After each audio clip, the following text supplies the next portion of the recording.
today's episode of Seed Speaks. My name is Ashley Robinson. I am the editor of the Alberta Seed Guide, and I'll be acting as your host for this episode. Today, we are going to look at what it will take as an industry to go green in ag. Agriculture has for decades been working to help soil and the environment, but with climate change in the headlines and ag under the microscope, what can we do to go green? We'll be discussing practices such as regenerative ag and carbon pricing today.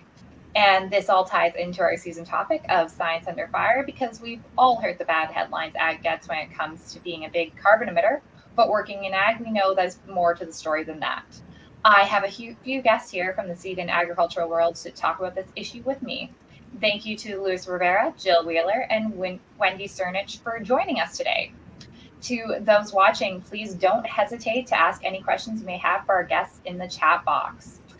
And let's start with getting to know our panelists. Luis, if you could please tell us a bit about where you work and what you do. Sure. I'm a professor and director for the Center for North American Studies at Texas A&M University. My areas are trade, international trade, policy, economic impact, production, agriculture, kind of like jack of all trades, I guess. So you're a perfect guy to have on one of these lives then. And thank you. So next we have Jill, and thank you so much for being here. Your colleague Nick Rianke was supposed to be here, but he had something come up last minute. So we are so thankful you could fill in. So could you just tell me a bit about yourself? Yes, and thank you so much for your flexibility. Hello, everybody. I'm Jill Wheeler. I lead public affairs for Truterra. We are the sustainability business of Land O'Lakes, which is one of the largest farmer-owned cooperatives in the United States. And we work to bring agronomic insights and industry connections to farmers to help them protect and preserve their natural resources. And increasingly, we work with them to unlock the deeper value of their land, which looks a lot like carbon credits and other ecosystem services market offerings these days. And of course, you're a perfect person to have on here and with your company. And certainly, last but not least, Wendy, could you tell me a bit about yourself? Yes, hello, and thank you. My name is Wendy Cernich. I'm Vice President of Seeds R&D, Seed Research and Development here at Corteva. Kind of really look at the investment that we're making within seed research, which areas we're investing in, managing the pipeline as it's evolving, and ensuring that we're developing productive and sustainable solutions to enable our growers. Perfect. Thank you guys all so much for being here. And let's get going on the discussion. So first off, I just kind of want to ask a general question for you all. So whoever wants to tackle it first, you can. Do you think agriculture is heading in the right direction when it comes to going green? Yeah, I'm happy to jump in on that one. I would say that yes, and. Yes, I think that we are heading in the right direction, and there are so many barriers right now for farmers trying to transition their practices and to adapt their practices. One of the biggest being difficulties in getting that technical assistance to make these practice changes. We know that they can be very risky if you don't have the right information and the right support, including financial support. So right now we're really asking farmers to make these changes on a crop that they do once a year, and there's little room for error. And we're not always behind them to provide that additional support. So I think, yes, we are moving in the right direction, but there's more that we could be doing. Thank you. I feel like, Wendy, you might be able to add some good stuff to that, because of course I know with Corteva, you guys work with farmers everywhere in the world. Yeah, and I think that's maybe the point I wanted to make is sustainability is really nothing new for growers. We've been on a journey of sustainability with our growers for frankly decades. I mean, if you look even at the last 20 to 25 years, as we've brought new technology in both mechanization technology as well as technology within the seed that can unlock different ways of controlling weeds. We've moved primarily in row crops within North America and many other parts of the world from a previous system, which was very intensive tillage, to one that is no-till or minimal tillage. And this is an evolution. This wasn't forced on growers, but there's benefits both for embracing this technology as well as they see the efficiency in their land and their productivity from embracing this. So farmers, I believe, are inherently sustainably minded, and they are always looking for technology that can help them both increase their productivity while maintaining the sustainability on their farms. They're also legacy and generationally minded, looking at most of the land that they have, looking at how that's going to transition to their children, grandchildren. So, of course, they want to leave it in the best condition they can. So I would say it's heading in the right direction. Definitely the pace is picking up and the need is picking up. And so I'm sure we'll talk a little more about that today. I think that's really a great point. The idea that we have to keep in mind is that farmers have been doing a lot of this stuff for years, but it's an evolution. It can't just happen overnight. Lewis, do you have anything to add to this? Sure, I agree completely. Farmers are the number one environmentalists because that's how they make their living. They have to take care of their land. If they don't take care of their land, they're going to be out of business. So they do. When you look at sustainability, I look at it both economically and environmentally sustainability. For me, it's the same. But when you look at how productive we are compared to, you say, 1950, I mean, we have almost quadrupled our productivity using 2% less input. That's extremely productive, very efficient, and at the same time, we reduce pollution. Can we do better? Of course we can, but we're doing very good. One result of that is that in this country, in the U.S., we have the most affordable food in the world. We spend only about 6.4% of our disposable income on food or eating food at home. When you compare it to, let's say, Nigeria, that's about 60%. So yes, definitely we're sustainable and we've been improving and we keep improving. That's all really good points. I like how you really tied it into the fact of costs and production costs and everything. I think that is really important to keep in mind when we are looking at talking about going green. And so, Jill, I know your company works directly with farmers. And what have you noticed about their interest in things such as carbon credits and regenerative agriculture lately? Yes, well, definitely farmers are very interested in carbon markets. They're very interested and have a lot of questions. As we know, we've seen an explosion in the number of opportunities out there in this space, and none of them are exactly the same. So the devil is always in the details. And what we frequently find is we have to answer a lot of questions and also help farmers figure out what are the best questions to ask when they are evaluating these opportunities, because they are literally all over the board. And the other thing that we are hearing more and more about, of course, is let's look at the other side of the coin. Carbon is being touted as one of the potential ways to mitigate climate change. Well, we hear a lot of farmers talking about, let's look at what's happening on my operation right now as a result of climate change. So the good news is a lot of those things tie very well together, and the same practices that can put you in a position to participate in the carbon market can also make your operation more resilient in the face of some of the things we're seeing. So we're seeing those things come together, but the bottom line is lots of interest and still many, many questions. Those are all really good points. It's such a toss up in the world. There's so many different things, and like you said, it's devil in the details. But I think that really ties into the next question I want to ask, which is to Lewis. Of course, you work a bit more in the research world. So how feasible is it for farmers to be able to adopt these kind of things such as carbon credits? Well, I think, and that's a very common answer that economists will do, is it depends. It depends again on who's willing to pay for it. As I mentioned before, we have the most affordable food in the world. Can we afford to pay more? Yes. Do we think that going more towards getting reduction of carbon emission is important? And as we as a consumer are willing to pay for it, farmers are willing to do their best to satisfy the customers, the consumers. So I think there is a possibility, but it depends on the payoff too.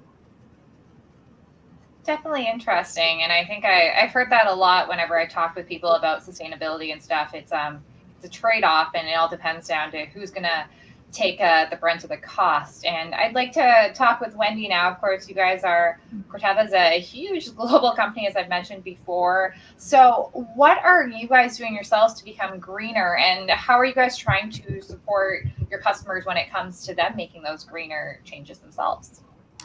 Yeah, as you mentioned, Ashley, we're a large company. We're actually a new company. We're only a couple of years old, coming out of the merger. And as we put the company together, we kind of really put out there, who are we serving? And it's in our mission statement of enriching the lives of those who produce and those who consume, ensuring progress for generations to come. So it's really about those producers and those who are consuming with a generational approach. And again, that's the approach we take. So, we've done some things very recently around, putting forward sustainability goals for our company. We've taken it to heart as we've built this new company. We've got goals for 2030 that are tackling sustainability, environmental, economic, and social impact. One of them that's close to me and the product development and research and development organization is a goal that every new Corteva product will meet our sustainability criteria by 2025. And so we're looking at how we're measuring that. We're putting it into our processes in terms of not only what advances through our pipeline out to customers, but designing that into how we're thinking about new products. And again, I'll go back to, this isn't anything totally new for our company. When you look at the kinds of technology that we've been delivering, the whole mission of our company is to be delivering technology to enable growers themselves to be sustainable. If you just look at the yield improvements of crops over the last 100 years, there's been a 7-fold increase in average corn yields since 1920. So in 100 years, sevenfold increase. And over this century, we've increased from about 25 bushels to 170. And just to kind of put that into perspective, if the top 20 world corn producing countries improve their production levels to those that were US levels 20 years ago, it's the equivalent of adding another 100 million acres of farmland. So again, just the inherent core to our business approach of developing seed that can yield higher and maintain a steady land footprint inherently is a sustainability target that we hold very dear to ourselves. All really interesting points, and I'm really beginning to feel, and I think I've felt this before when I looked into this topic, that it's such a evolution, and that really we started years ago, but maybe it's just making the headlines now. And so from there, I think I'd like to go to an audience question from Facebook from Alex Martin Hahn. So she's once heard someone say it's hard to define sustainability because there's so many different personal definitions people can have, which I've heard myself a lot too, especially when I work on stories about sustainability. So what would you three define sustainability as, or what's the most important when it comes to sustainability? Anyone want to tackle that first? I'll take a shot at it. The way that I see that I mentioned in my one of my answers there is that when I look at sustainability, people tend to look at, okay, is it economically sustainable or environmentally sustainable? In my view, it has to be both, because in order to be sustainable, you have to. If that's your way of living, if that's how you make your living, then it has to be economically sustainable. And then if you wanted to keep doing it, it has to be environmentally sustainable. I mean, you cannot just don't take care of your land and expect to be in business for too long. For me, sustainable is again that you make a living off of it and that you maintain it, that you can have constant or sustainable yields and return from your investment. So again, sustainability for me is both economically and environmentally. Yeah, and I would add one more pillar to that, and that would be socially sustainable. I don't know if it's been raised before, but we talk a lot about how freedom to operate issues in agriculture, especially. The larger marketplace has to be okay with what we're doing, or we're not sustainable either. And that's one of the things that I really appreciate about the whole move toward more regenerative agriculture. And not only are we seeing increases in those practices, but we also are so much better at the data now. We're way better at being able to track what we're doing and talk about that and communicate that to all of these people who have never been on a farm and really don't have a full understanding of how their food is produced. So it's that kind of communication, that kind of transparency that is going to lead to that more socially acceptable pillar that we are going to need ultimately for true sustainability. Yeah, and I guess again, I'll kind of take a long look approach to that question, because I think it's really about leaving the land or leaving what you're doing in a better, at least as good of state, if not better, than how you inherited it. So it's really about practices and production that will leave our land and our planet in a better place than what it was at the beginning. And so that, can be enabled by technology. And I think that's what's really exciting about the opportunity that we have ahead of us with the convergence of so many new technologies, chemical, genetic, digital. Then we can really look at what are those solutions that will enable growers to have that long generational approach of leaving their land in better condition than they even inherited it.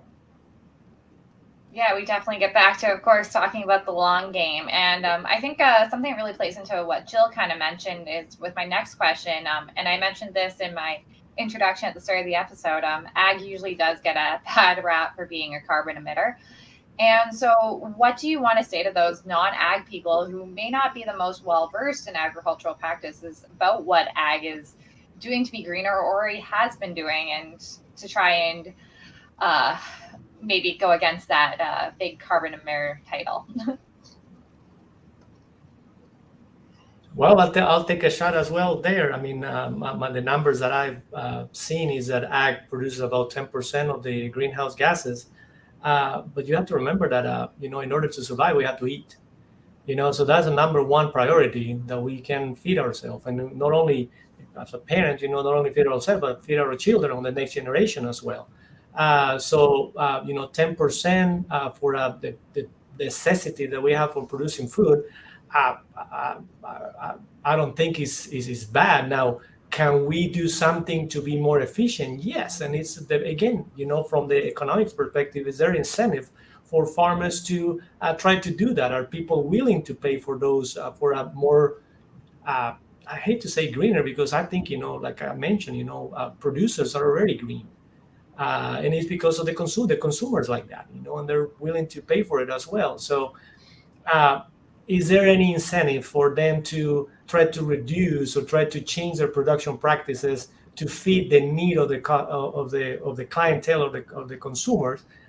Yes, I mean there's always improvement, but we have to understand that producers are already green and that they take good care of our land. Mm-hmm.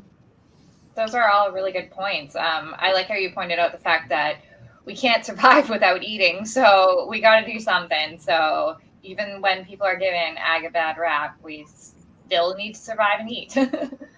Anything else anyone else would add? That?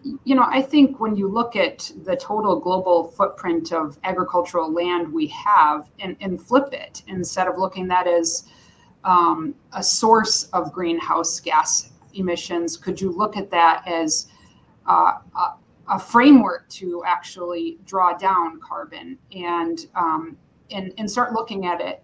There's very few things that have the global footprint in terms of land that agriculture does. And so if you look at that and say, how can we manage that soil, that farmland that's being farmed with more climate positive practices, we can start sequestering carbon.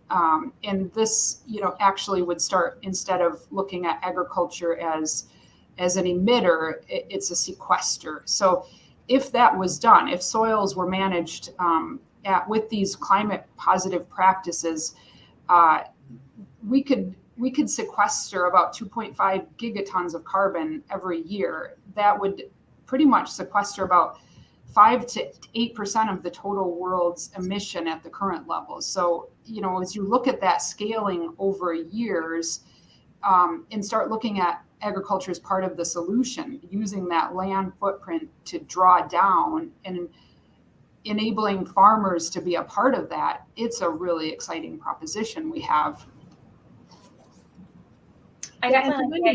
Sorry. I would say one more thing to Wendy's point. The message to consumers would be vote with your dollars, vote with your actions. Support those companies that are making investments in agriculture and in farmers to help them on this path to a greener agriculture. And the other thing is there are opportunities even in municipalities. For instance, we just finished up a project, the first year of a project with a county in Iowa, where we were implementing sustainable agriculture practices, and then we were tracking the impact of those on water quality as well as the dynamics on the farm. And in just one season, we were able to see 196% reduction in greenhouse gas emissions. And for the producers, they were able to reduce nutrient loss by about 22 pounds an acre, plus they saw a 14% decrease in their soil erosion. So that shows it truly is a win-win situation. And in this particular program was a unique public-private partnership where there were ordinary consumers that were involved along with the farmers and everyone working together toward a common goal. I would love to see more of that. That's quite interesting, a partnership like that and being able to show the benefits from both sides. And Wendy, I really like the point that you made about flipping our way of thinking, because I feel like I do that a lot when I'm trying to write stories and everything about this stuff, but I've never heard it described that way. I think that might be one of my ways going forward. So we're going to take another audience question from Facebook, this time from Sonia Begeman. And so she's asking, how can biotech, gene editing, and other new technologies contribute to a greener agriculture? I feel like Wendy might be able to take this is talk all day about this topic because I think there's so much potential. I mean, when you look at agriculture, we've been essentially human influence evolving the plants that we eat and selecting them for what we like and growing them better for about 10,000 years. Most of that has been done just through basic visual selection without any knowledge of actually what's going on even before we understood what DNA and what genes were.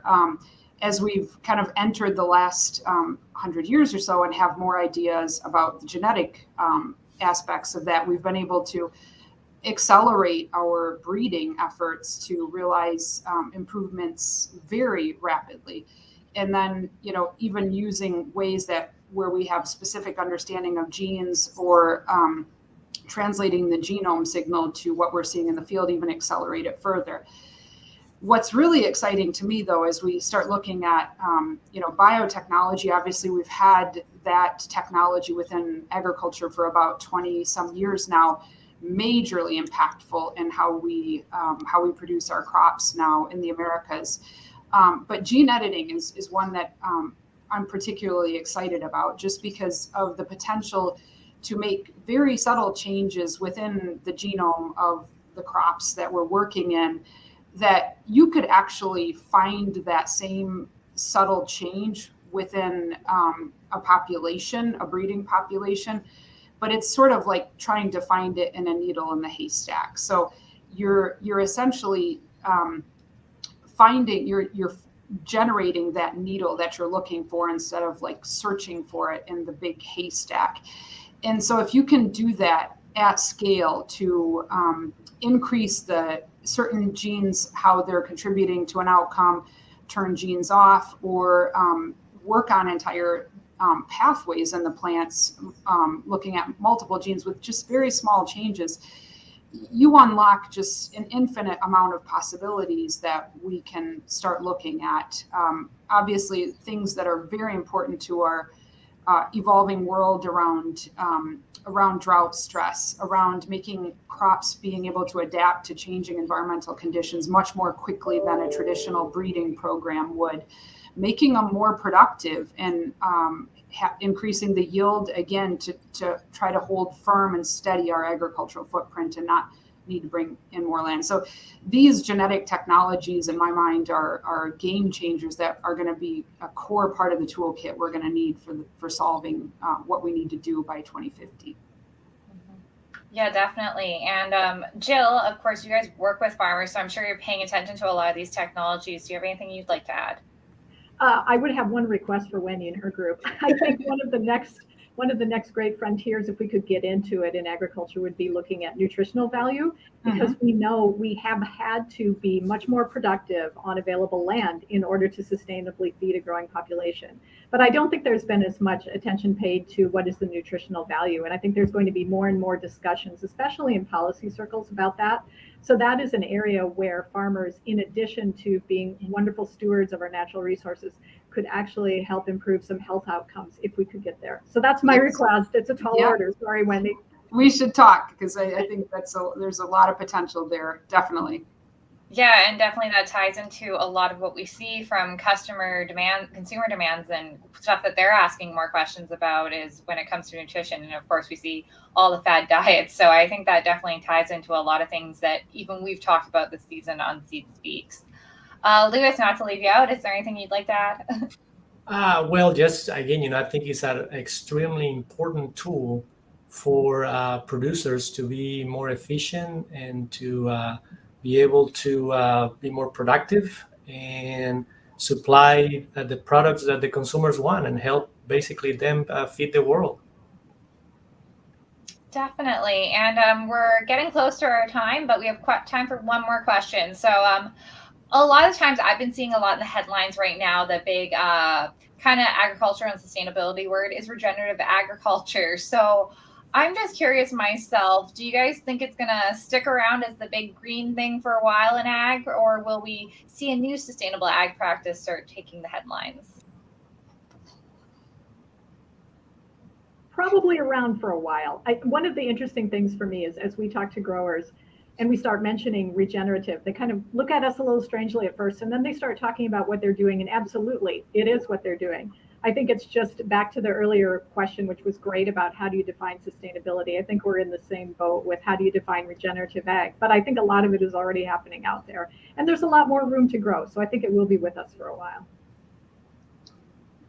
And I think, regenerative ag is sort of an outcome is how I look at it, and not to define it so specifically with very specific, narrow ways to achieve that outcome. I think we're only starting on this journey. And I think as we learn more about the soil, as we learn more about the environment, and as we learn more about the genetics and the plants and those ecosystems there, I think that the innovation that we'll be able to bring to that space is going to increase. So whether we call it regenerative ag, I don't know what it will be called, but I do know that's rich for innovation right now, and we'll continue to work in that space.